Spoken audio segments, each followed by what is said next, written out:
तुमची पण मेष रास आहे का? मग आजचा हा व्हिडिओ शेवटपर्यंत पहा.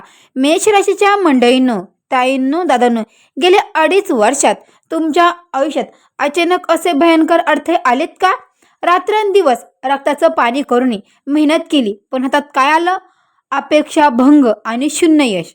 अचानक वाढलेला तो प्रचंड आर्थिक ताण, डोक्यावर झालेलं कर्ज, मनात निर्माण झालेलं एक अदृश्य आणि अनामिका मानसिक दबाव, किंवा स्वतःच्या अत्यंत जीवाभावाच्या नात्यामध्ये अचानक पडलेला कडू दुरावा. कधी असं वाटलं का हो, की सगळं काही हातातून निसटून चाललंय, आपण पूर्णपणे एकटे पडलोय आणि आयुष्याची घडी पार विस्कटली आहे? जर या सगळ्या प्रश्नांचं उत्तर तुमचं हो असेल, तर आजच थांबून जा आणि हा व्हिडिओ संपूर्ण पहा. कारण आता मेष राशीच्या 7.5चा पहिला टप्पा संपत आला आहे. पण इथेच थांबायचं का? अजिबातच नाही. कारण खरी परीक्षा आणि आयुष्यातला सर्वात मोठा बदल तर आता सुरू होणार आहे. पहिला टप्पा संपल्यानंतर आता तुमच्या आयुष्यात नेमकं काय घडणार?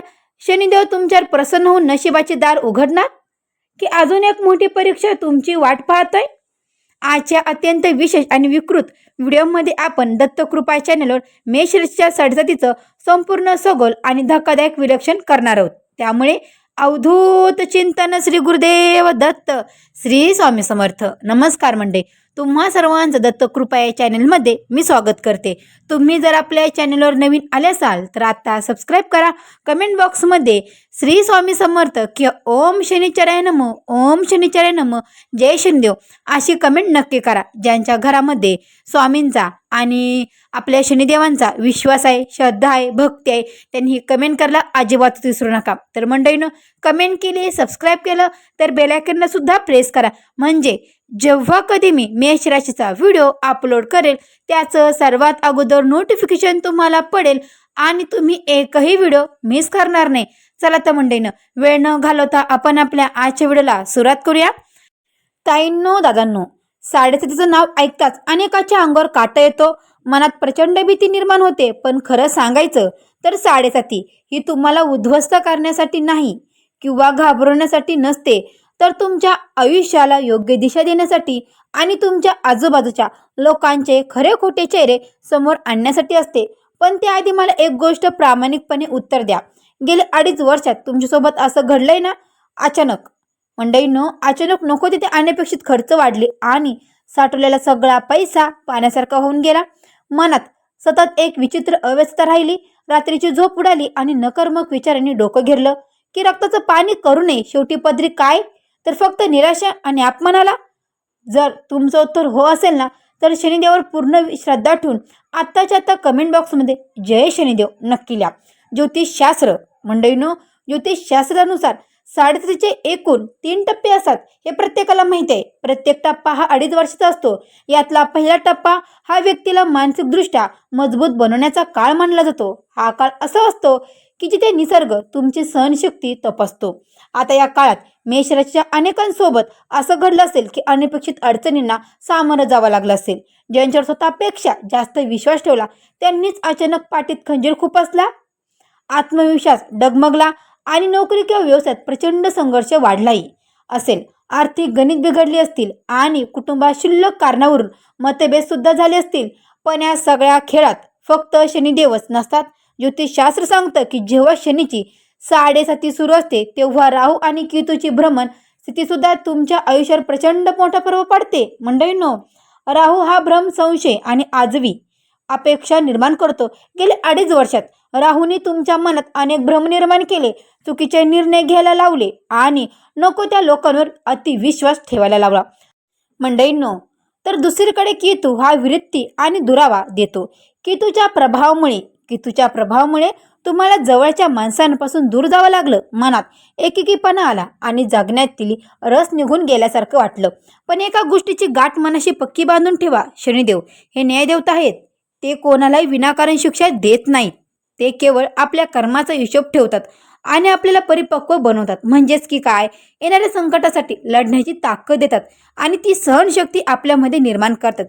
पहिला टप्पा संपल्यानंतर होणारे 8 मोठे व सविस्तर बदल सांगणारे मंडळी, त्यामुळे हा व्हिडिओ शेवटपर्यंत पहा. मग आता तुमच्या मनात सर्वात महत्त्वाचा आणि उत्सुकतेचा प्रश्न येत असेल की जर साडेसातीचा पहिला टप्पा संपत आहे, तर आता माझ्या आयुष्यात काय बदल होणार आहे? शनिदेव, राहू आणि केतू मला काय फळ देणार आहेत? चला तुमच्या आयुष्यातील सर्व प्रमुख क्षेत्रानुसार एक एक बदल अगदी सविस्तर आणि सखोल समजून घेऊया. पहिला संकेत म्हणजेच की पहिला बदल, मानसिक स्थैर्य आणि अदृश्य भीतीचा अंत. गेले अडीच वर्षापासून तुमच्या डोक्यावर जो एक अदृश्य ताण होता, रोज सकाळी उठल्यावर एक अनेमिक भीती वाटायची, अचानक काहीतरी वाईट घडेल असं वाटायचं, तो ताण आता हळूहळू पूर्णपणे हलका होऊ लागलाय. पूर्वी ज्या लहान सहान गोष्टीची तुम्हाला भीती वाटायची, आता ती भीती निघून जाईल. तुमचे मन शांत होईल. राहूने निर्माण केलेला मानसिक भ्रम आता दूर होईल आणि योग्य वेळ, अचूक निर्णय घेण्याचा तुमचा हरवलेला आत्मविश्वास पुन्हा परत येईल. मनातील नकर्मतेची जागा आता सकर्मक आणि स्पष्ट विचारांनी घेतली असेल. मंडळीनं, दुसरा बदल, ज्या प्रोजेक्टसाठी, सरकारी परवानगीसाठी, नोकरीसाठी किंवा एखाद्या महत्त्वाच्या कामासाठी तुम्ही वर्षानुवर्षे उंबरठे झिजवत होतात, तिथे आता आशेचा एक सुंदर आणि एक प्रचंड मोठा किरण दिसेल. अडकलेली कामं अचानक सुटायला लागतील. कोर्ट कचेरीच्या किंवा कागदपत्रांच्या कचाट्यात अडकलेल्या गोष्टींना गती मिळेल. पण इथे एक गोष्ट नेहमी लक्षात ठेवा, शनिदेव कर्मफळदाते आहेत, ते मेहनतीशिवाय कधीच फळ देत नाहीत. त्यामुळे आता रस्ता मोकळा होतोय म्हणून मेहनत थांबू नका मंडळीनो. आता तुमच्या आयुष्यात एखादं खूप महत्त्वाचं काम अनेक दिवसापासून रखडलेलं असेल, अडकलेलं असेल, तर कमेंटमध्ये हे मला नक्की सांगा. नोकरी करणाऱ्या मेषराशीच्या व्यक्तींसाठी पहिला टप्पा अतिशय त्रासदायक गेला. वरिष्ठांचा नाहक त्रास, सहकाऱ्यांचे सहकार्य न मिळणं. मंडळीनं, सहकाऱ्यांचे सहकार्य न मिळणे, केलेल्या कामाचे श्रेय दुसऱ्यालाच मिळणे किंवा उत्पन्नात अडकून पडणे, या गोष्टींना तुम्हाला आतून तोडून टाकलं होतं. पण आता पहिला टप्पा संपताना करिअरमध्ये मोठा सकर्मक बदल दिसायला लागतील. नोकरीत उत्पन्नाचे म्हणजे प्रमोशनचे योग निर्माण होतील. ज्यांना नोकरीत बदल करायचा आहे किंवा नवीन नोकरी शोधत आहेत, त्यांना उत्तम संधी चालून येतील. कामाच्या ठिकाणी तुमचा आदर वाढेल आणि तुमचे विचार वरिष्ठापर्यंत योग्य प्रकारे पोहोचतील. चौथा बदल, मंडळीनं, व्यावसायिकांसाठी साडेसातीचा पहिला टप्पा आर्थिक नुकसान आणि गुंतवणूक तोटा देणारा ठरेल. मंडळीनं, उधारी वाढली आणि क्लायंट सोडून गेले. आता दुसऱ्या टप्प्याची सुरुवात तुमच्या व्यवसायासाठी संजीवनी ठरेल. रखडलेले सौदे आणि जुने क्लायंट्स पुन्हा तुमच्याशी जोडले जातील. व्यवसायाचा विस्तार करण्यासाठी नवीन मार्ग आणि नवीन भागीदारी मिळतील. नवीन उद्योग किंवा नवीन काम सुरू करण्याची मजबूत शक्यता या काळात निर्माण होईल. पण लक्षात ठेवा, केतूच्या प्रभावामुळे करारावर सही करताना सर्व कागदपत्रे नीट वाचून पावले टाका. मंडळीनो, पाचवा बदल, पहिल्या टप्प्यात पाण्याच्या नळासारखा पैसा वाहून गेला नको. मंडळीनो, पहिल्या टप्प्यात पाण्याच्या नळासारखा पैसा वाहून गेला की नको तिथे मोठे खर्च झाले, बरोबर ना? पण आता तो आजवी खर्च करणं म्हणजेच की खर्च पूर्णपणे नियंत्रित येऊ शकतो. हो, बरोबर ऐकलं मंडळीनो. नवीन नवीन उत्पन्नाचे मार्ग मोकळे होतील. एकापेक्षा जास्त मार्गाने पैसे येण्याचे योग तयार होतील. जर तुमचे पैसे कुठे अडकले असतील, कुणी बुडवले असतील किंवा व्याजाने दिलेले पैसे परत येत नसतील, तर ते पैसे परत मिळण्याची दाट शक्यता निर्माण होईल. डोक्यावर कर्जाचा ताण हळूहळू कमी होईल. पण इथे दत्तकृपा चॅनलतर्फे एक मोलाचा सल्ला आहे. आर्थिक परिस्थिती सुधारली असली तरीही कोणताही मोठा निर्णय किंवा गुंतवणूक घाई गडबडीत करू नका. सहावा बदल, साडेसातीच्या पहिल्या टप्प्यात जवळच्या माणसांमध्ये जे भयानक गैरसमज निर्माण झाले होते, ज्यांच्यावर स्वतःपेक्षा जास्त विश्वास ठेवला, त्यांनीच पाठीत खंजीर खुपसला होता, ते चित्र आता हळूहळू बदलेल. जवळच्या माणसांचे खरे आणि खोटे चेहरे तुमच्यासमोर स्पष्ट होतील. कुटुंबातील जुने वाद, शेजाऱ्यांशी किंवा नातेवाईकांशी असलेले कलह संपतील, ज्यामुळे घरात पुन्हा शांतता आणि आनंद लाभेल. जोडीदारासोबतचा दुरावा संपून संवाद अधिक दृढ होईल. फक्त एक गोष्ट लक्षात ठेवा, आपल्या रागावर आणि वाणीवर नियंत्रण ठेवा, कारण जिभेवरून घसरलेला शब्द बनलेलं काम क्षणात बिघडू शकतो. सातवा बदल, गेल्या 2.5 वर्षात, मंडळीनो, गेल्या 2.5 वर्षात मेष राशीच्या अनेक लोकांना डोकेदुखी, निद्राश, पोटाचे विकार, हाडांचे त्रास किंवा प्रचंड थकवा जाणवत होता. आता शनीचा पहिला टप्पा संपताच तुमच्या आरोग्यात सुधारणा दिसून येईल. शरीरातील आळस दूर होऊन नवीन ऊर्जा आणि उत्साह संचरेल. मंडळीनो, जुन्या आजारांना योग्य उपचार मिळतील आणि तब्येत सुधारेल. आठवा बदल, विद्यार्थ्यांसाठी गेले काळात अभ्यासात मन न लागणे, एकाग्रता भंग होणे आणि परीक्षेच्या वेळी ऐनवेळी विसरणे अशा समस्या निर्माण झाल्या होत्या. आता चंचलता कमी होऊन अभ्यासात लक्ष केंद्रित होईल. स्पर्धा परीक्षेची तयारी करणाऱ्या मेष राशीच्या तरुणांना त्यांच्या मेहनतीचं योग्य आणि सकर्मक फळ मिळताना दिसेल. परदेशात जाऊन शिक्षण घेण्याचे स्वप्न असणाऱ्या विद्यार्थ्यांना यश मिळेल. पण मंडळींनो, आता याचा अर्थ असा अजिबातच नाही की सगळ्या समस्या एका रात्रीत जादू झाल्यासारख्या गायब होतील. पहिला टप्पा संपत आला तरी शनीची आणि ग्रहांची परीक्षा अजून पूर्णपणे संपलेली नाही. म्हणून पुढील काळात तुम्हाला काही गोष्टींची विशेष काळजी घ्यावी लागेल. मंडळींनो, पहिली काळजी बघा. लक्षपूर्वक आहे का मंडळींनो? कोणावरही डोळे झाकून विश्वास ठेवू नका. मग तो मित्र असो किंवा नातेवाईक. व्यवहारात नेहमी डोळे उघडे ठेवा. व्यवहारात स्पष्ट ठेवा. उधार, उष्णवार आणि करताना विचार करा आणि तोंडी व्यवहारापेक्षा कागदी व्यवहार भर द्या. अहंकार डोक्यात जाऊ देऊ नका. थोडे यश मिळायला लागले किंवा पैसा आला की अहंकार करू नका, कारण अहंकारपणा हे शनीचे सर्वात मोठे खाद्य आहे. चुकीच्या मार्गाने पैसे कमवू नका. कधी बेकायदेशीर, अनैतिक किंवा कोणाला फसवून पैसा कमवण्याचा विचार मनातही आणू नका. ज्येष्ठांचा आदर करा. घरातल्या ज्येष्ठांचा, आईवडिलांचा आणि कामाच्या ठिकाणी वरिष्ठांचा नेहमी आदर करा, कारण प्रामाणिकपणा आणि कष्ट हे दोनच गुण शनिदेवांना सर्वात जास्त प्रिय आहेत. मेष राशीच्या मंडळींनो, ताईंनो, दादांनो, आता जर तुम्हाला वाटत असेल की 7.5 हा पुढील काळ अत्यंत सुखाचा, समृद्धीचा आणि निर्विघ्न जावा, तर दर शनिवारी तुम्ही काही अत्यंत सोपे, सिद्ध आणि प्रामाणिक म्हणजेच की पारंपरिक उपाय करू शकता, जे श्रद्धेने केल्यास नक्की 7.5 आणि राहुकेतूचा वाईट प्रभाव कमी होण्यास मदत होईल. पण त्या अगोदर, उपाय सांगण्या अगोदर, तुम्ही जर आपल्या चॅनलला अजूनही सबस्क्राईब केलं नसेल तर लगेच सबस्क्राईब करा आणि तुमच्या मागे पण 7.5 चालू आहे की नाही हे देखील मला कमेंट करून सांगा. आणि हो मंडळी, लाईक करायला मात्र विसरू नका. मंडळींनो, पहिला उपाय लक्षपूर्वक ऐका मंडळींनो, ताईंनो, दादांनो.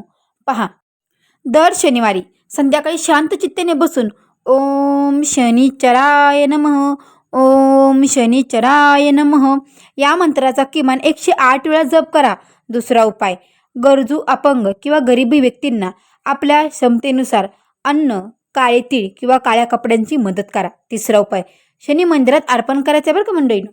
शनिवारी शनी मंदिरात जाऊन लोखंडाच्या वाटीत मोहरीचे तेल घेऊन त्यात आपले तोंड पहा आणि ते तेल शनिदेवाला अर्पण करा. सोबत काळे तीळ वाहून दर्शन घ्या. मंडळींनो, चौथा उपाय सांगते, पिंपळ पूजा. शनिवारी सायंकाळी सूर्यास्तानंतर पिंपळाच्या झाडाला जल अर्पण करा आणि तिथे तिळाचा किंवा मोहरीच्या तेलाचा आवर्जून दिवा लावा. पाचवा आणि सर्वात शक्तिशाली रामबाण उपाय, दर शनिवारी आणि शक्य असल्यास रोज हनुमान चालिसाचं पठण करा, कारण शास्त्र सांगतं जिथे मारुतीरायाची भक्ती असते तिथे शनिदेवाचा किंवा कोणत्याही ग्रहाचा प्रकोप कधीच टिकू शकत नाही. मेष राशीच्या ताईंनो, दादांनो, 7.5 पहिला टप्पा संपत आहे. याचा अर्थ संघर्षातून शिकण्याचा एक कठीण अध्याय आता पूर्ण झालाय. आता वेळ आहे स्वतःला सावरण्याची, संयम ठेवण्याची आणि नव्या उमेदीने पुढे जाण्याची. शनिदेव कधीही कोणावर अन्याय करत नाहीत. ते नेहमी तुमच्या कर्माचे योग्य तेच फळ देतात. त्यामुळे कर्म चांगले ठेवा, फळ उत्तमच मिळेल.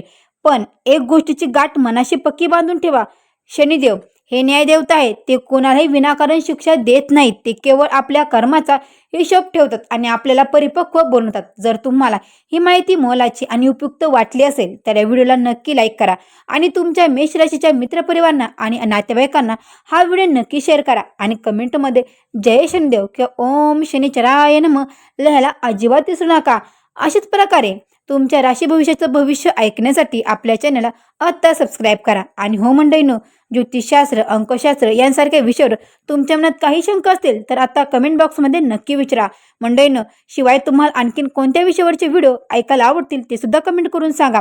अशाच प्रकारचे सविस्तर आणि माहितीपूर्ण व्हिडिओसाठी दत्तकृपा चॅनलला नक्की सबस्क्राईब करा आणि बेल आयकॉनला नक्की क्लिक करा, म्हणजे माझ्या नवीन व्हिडिओचे नोटिफिकेशन तुम्हाला नेहमी मिळत राहील. तसेच योग्य आध्यात्मिक मार्गदर्शनासाठी आपल्या चॅनलला असे सबस्क्राईब करा, लाईक करा आणि भेटू अशाच पुढच्या व्हिडिओमध्ये. तोपर्यंत सर्व मंडळींना श्री स्वामी समर्थ. गुरुदेव दत्त, गुरुदेव दत्त.